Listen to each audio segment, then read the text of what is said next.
Okay,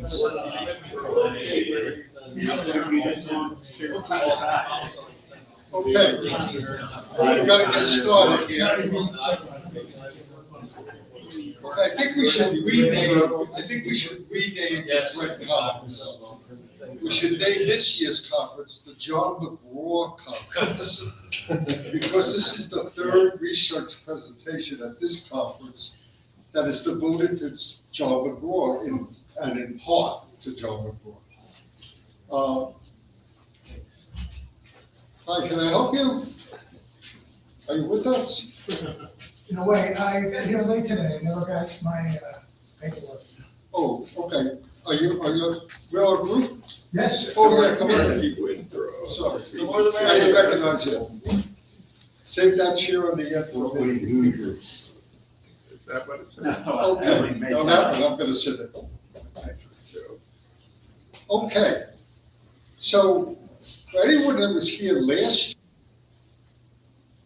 there's a whole discussion that was done by two gentlemen from Baltimore, Sabre members, very fine fellows, who did a presentation about, is it all about Ned Hanlon, or is it about John McGraw and Ivor-Jennings and company? And it was a very interesting presentation. And in a way, Kerry, your presentation fits right in. Because St. Bonaventure's, their time at St. Bonaventure figures very heavily in what they were doing up there. So I'd like to introduce Kerry Gleason.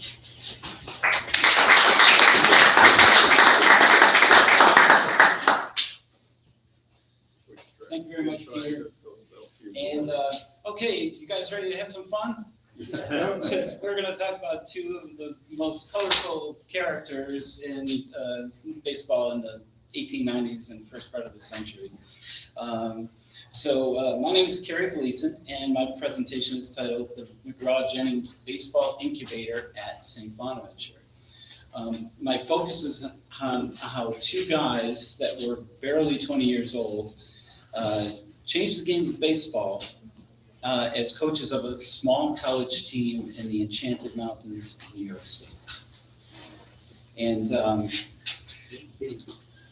I was coerced into putting a slide up about myself, and I'll briefly say I worked in public relations for 35 years, and then I moved to Colorado, and I have written 5 books and 4 screenplays.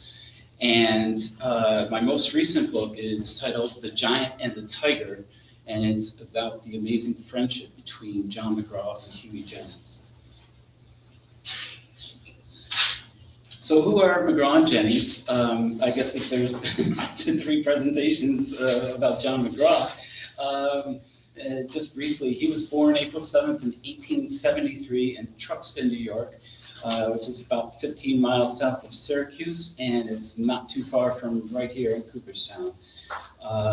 He was, as a boy, he was a candy butcher, which meant he sold candy and cigarettes on the train that passed through Truxton, and he did so to support his family, but he always found time almost every day to play baseball. Hugh Ambrose Jennings, he was born April 2nd in 1869 in Pittston, Pennsylvania, which is not far from Scranton. And Huey's father worked in the coal mines.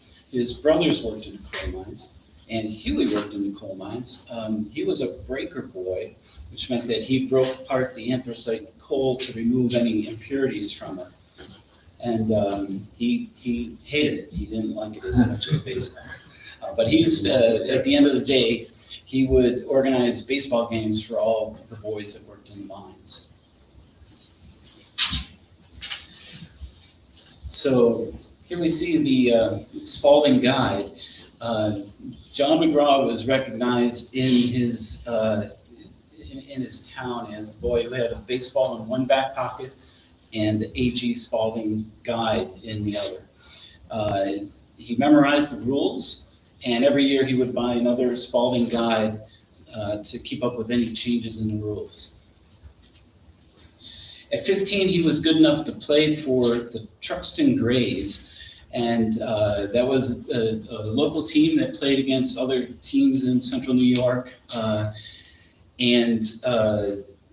his coach there was a guy named Bert Kenny.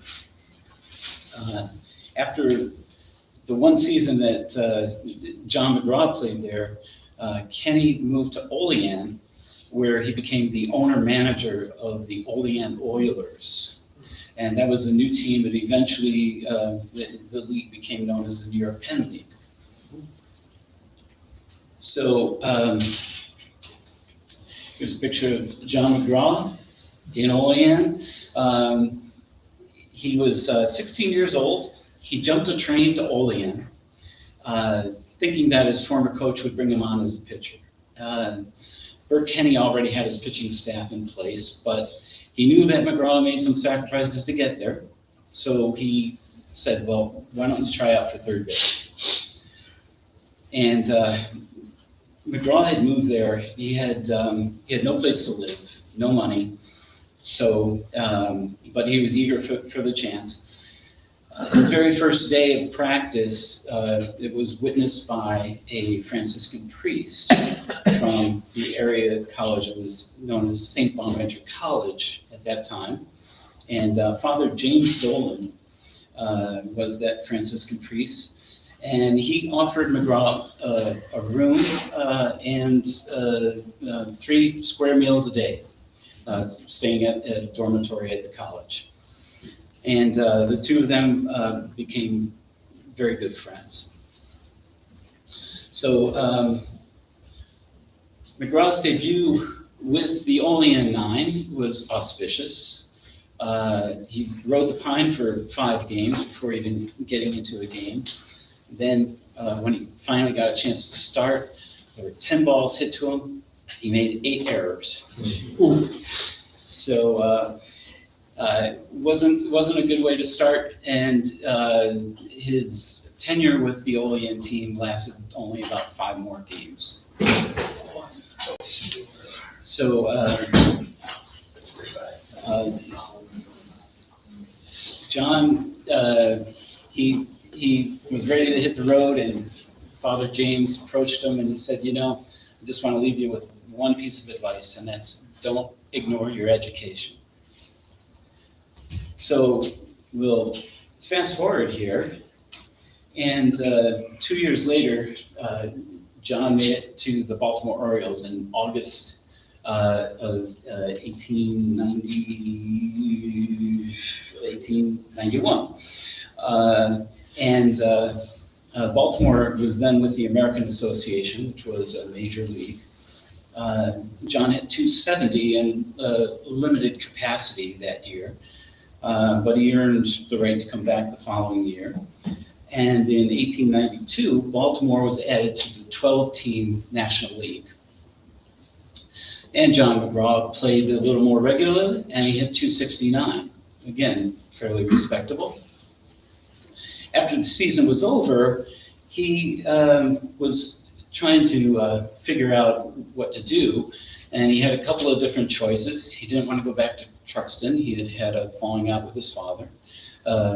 He didn't want to stay in Baltimore because it was too expensive for him. And so he decided that maybe he'd go to St. Bonaventure and get an education. So you might ask, where is St. Bonaventure? Some people who went to Canisius know. But dumpster, New York. I'm sorry about that. And we also have another Bonaventure grad in the crowd too, so that's good. St. Bonaventure is located about 90 miles south of Buffalo, almost right on the Pennsylvania border, and it's very snowy and very cold there. So anyhow, John he called Father James and he said, listen, he said. Good afternoon, Hall of Fame guests. We hope you're enjoying your day here at the National Baseball Hall of Fame and Museum.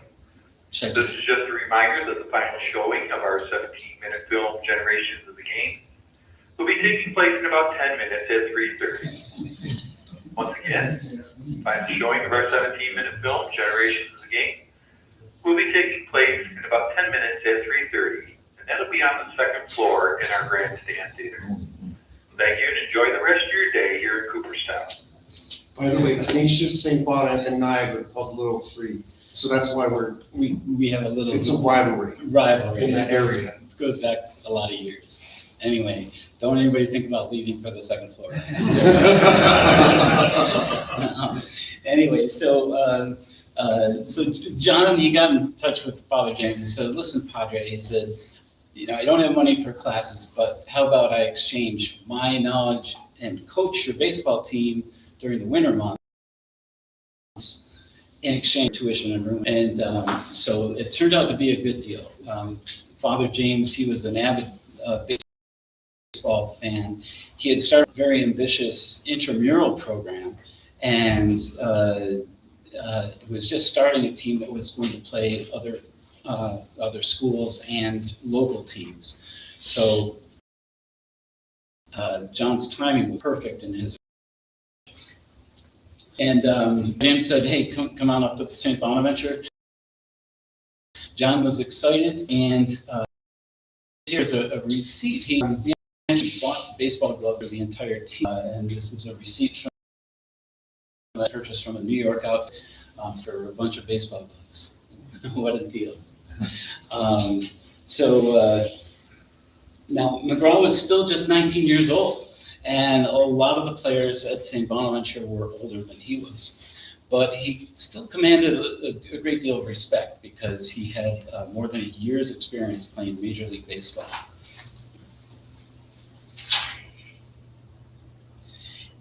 And in addition to being an asset to the baseball program, he was also a very good student. Now, the following year, 1893, Ivor-Jennings, here on the left, he joined the Baltimore Orioles in August, and he came over from Louisville. And then there's a picture that's John with Wilbert Robinson, who was the catcher for the Orioles. And so they became birds of a feather in a way, even though the two of them had polar opposite personalities. Later in his career, McGraw was described that he ate gunpowder for breakfast and washed it down with warm blood. And Ivor-Jennings, on the other hand, he was called the saint of baseball. But the two got along great. They were both Orioles. They were both single young men. They were both Irish and both Catholic, and they both had a burning desire to win.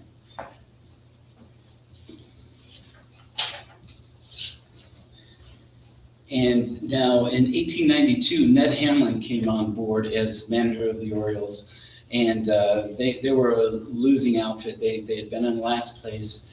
His first season as manager, they elevated to 8th in a 12-team league. He brought in some players that fit the design that he had for a winning team, which was speed and more speed. Anyway, so Wee Willie Keeler joined the team, as well as Joe Kelly, and Jennings and McGraw, and the four of them, even though they were diminutive in size, they became known as the Big Four. At the end of the 1893 season, and that 8th place finish, McGraw convinced Ivor-Jennings to join him at St. Bonaventure. They cleared it with Father James, and so both of them came up to St. Bonaventure. They roomed together in a dormitory. They took classes and during the day, and then in the afternoons and evenings, they had the team practice their baseball. Being the winter with the snow and the cold, they got permission to use Alumni Hall. I'm sorry. This is a picture of the Big Four with Thomas Murphy, who was the groundskeeper for the Orioles, and he ended up playing a big part in the Orioles' later success. But Here you see a picture of Alumni Hall, and that is the 1894 St. Bonaventure baseball team. Now, St. Bonaventure was a fairly new unit, and it basically consisted of 2 buildings and a church. So they got permission to practice in the basement of Alumni Hall. Previously, it had been used for storage. So they had the team clear out the basement.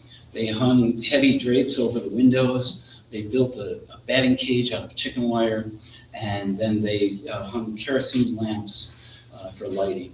And McGraw-Jennings, they had an open door policy for their players.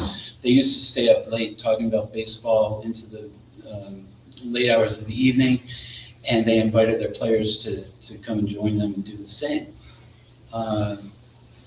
They told their players that they were going to learn scientific baseball. So, let's see, you see Alumni Hall there, and they were playing in the basement, so they were fairly limited. The pitchers and catchers were able to do their thing, but as far as hitting went, they were limited to half swings and bunts. So they were fairly limited in what they could do, but McGraw-Jennings improvised the best they could. You've got the players here, and you see the names, Ryan, O'Malley, Murtaugh, Crosby, McNamara. See any similarities, anything go on there? They were all Irish, and that was something that worked well. McGraw-Jennings felt very much at home with that.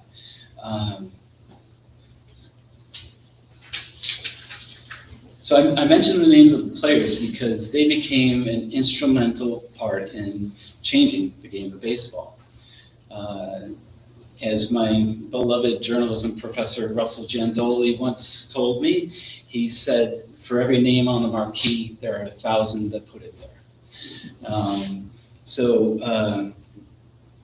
Here's the same photo without the names, where you can see Huey Jennings and John McGraw, and then Father James Dolan in the center.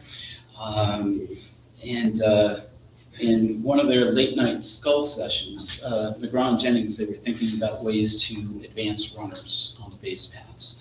And at the time, in the National League, it was pretty much station-to-station ball. Players were advancing one base at a time.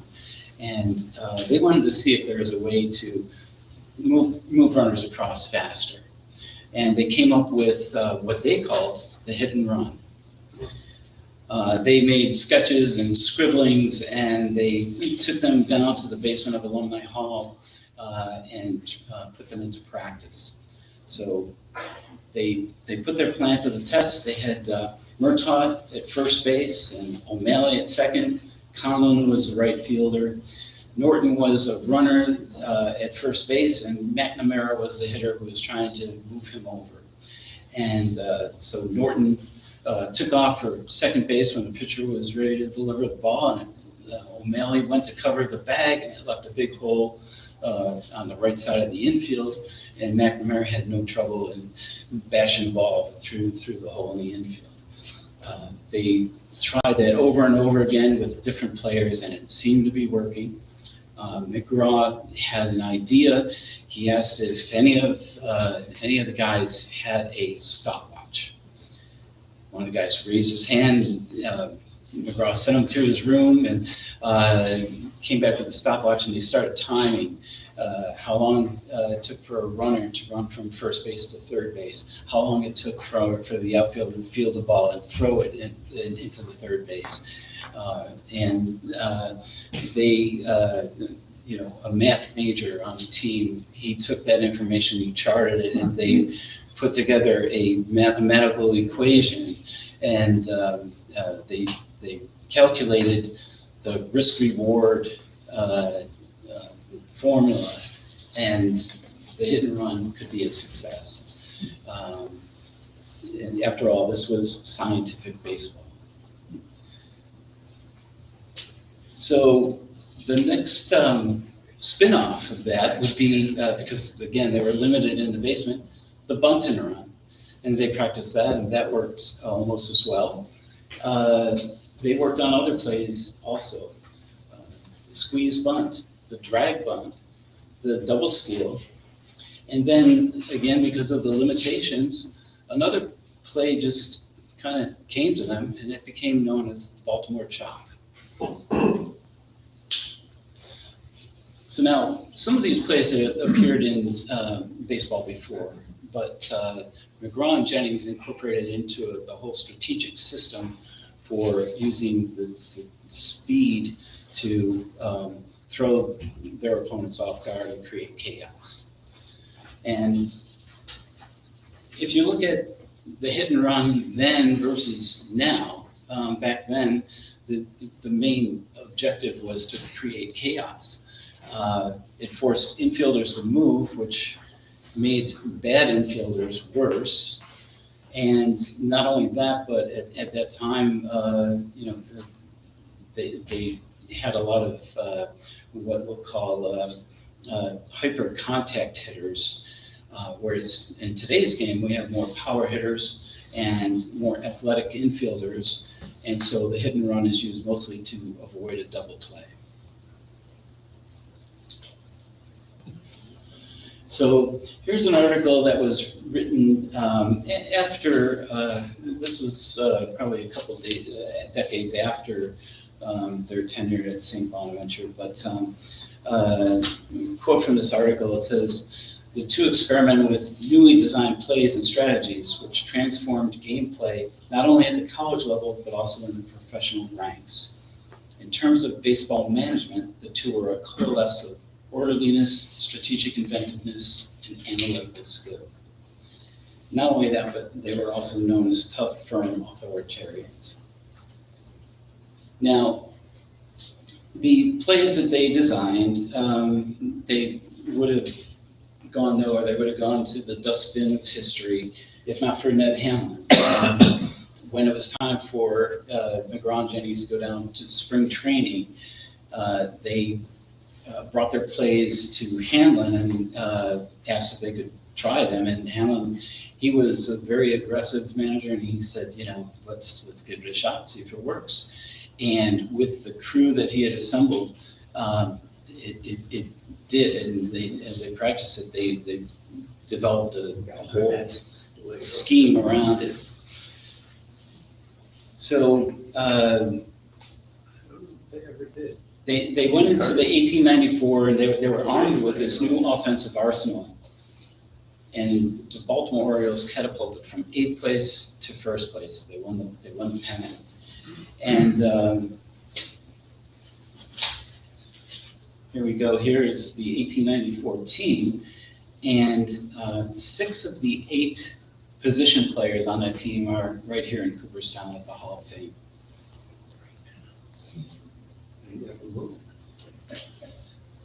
So the results of scientific baseball, I'm going to skip over that one for now. And I'm not going to expect you to read all the statistics, but I'll highlight some of the best parts. McGraw hit 340 with 78 stolen bases.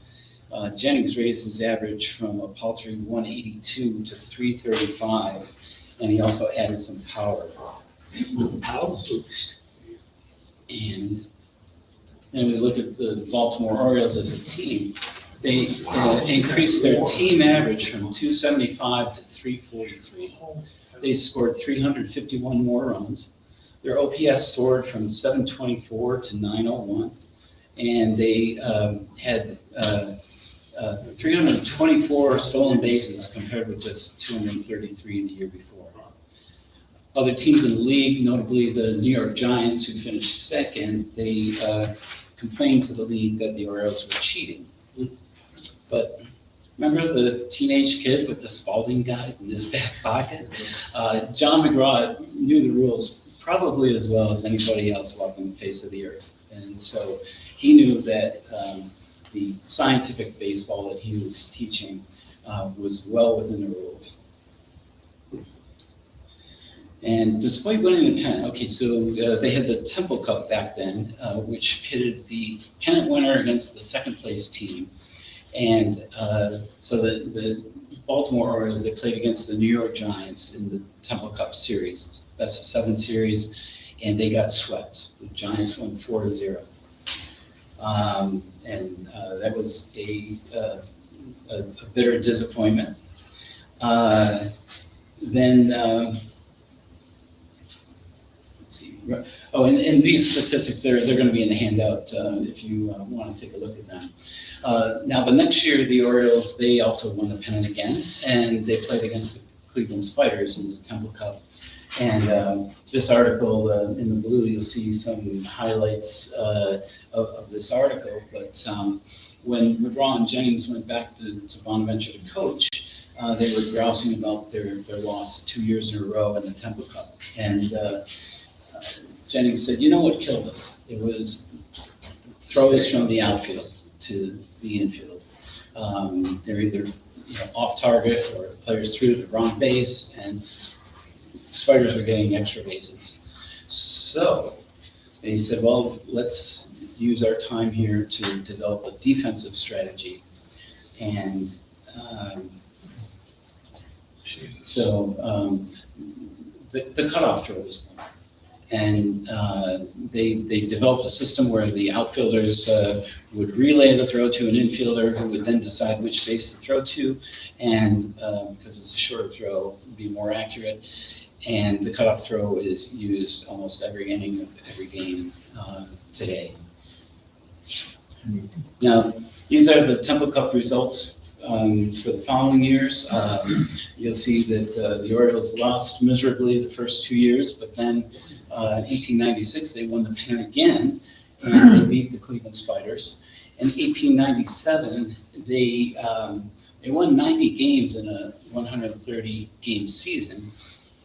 But they finished 2 games behind Boston. They did beat them in the Temple Cup series. So these are the 6 plays that are attributed to McGraw-Jennings while they were at St. Bonaventure.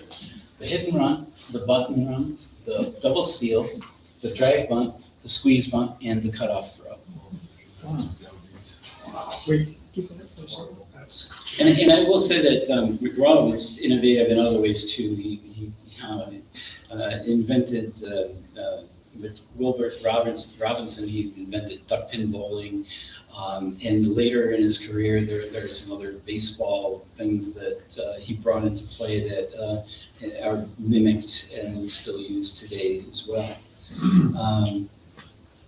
So these are the plaques for McGraw and Jennings here at here in Cooperstown.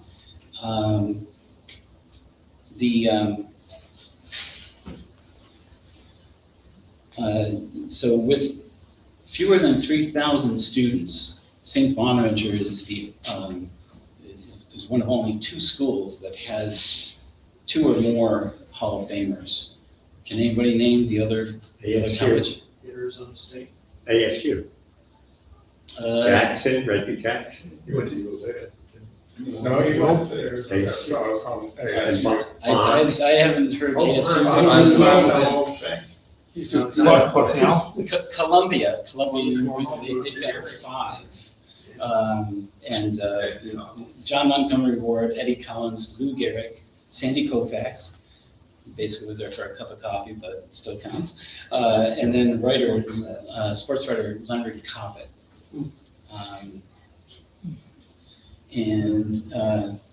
So this is a stamp that was issued in 1939. It celebrates 100 years of baseball in America. And with every stamp that's issued, there's something called a first issue cover. And it's basically a postmark stamp. And I brought some samples of some recent ones that you can see what they are. You can pass those around, you can look at. I'm almost done. Anyway, here is the first issue cover for this stamp, and it paid tribute to St. Bonaventure University for contributions to baseball, And it featured pictures of McGraw and Jennings and their 1894 baseball team. And gave a little description of St. Bonaventure College, which eventually became a university. Get back there. Um, You see Holly? I'm sorry? Talking about the stamps. So, since 1927, the playing fields at St. Bonaventure have been known as McGraw-Jennings Field. And here you see a young Kerry Gleason rounding second during an intramural game in 1980. 2027 will mark the 100th anniversary of McGraw-Jennings Field. And I'm working with the athletic department and the administration at St. Bonaventure to create some sort of a campus celebration of that, that will forever connect the names of McGraw and Jennings with Bonnie's baseball. And certainly they will forever be linked to the national game. And then this is St. Bonaventure today. And in closing, I would just like to thank a few people. Joe Adana, who's president of the Rocky Mountain Sabre chapter, he helped put together the slides. The Rocky Mountain Sabre chapter and has given enthusiastic encouragement and support. Cassidy Lent here at the Hall of Fame. And then to the organizers of the Fred Conference. It's such an honor to be here. Thank you very much. And Let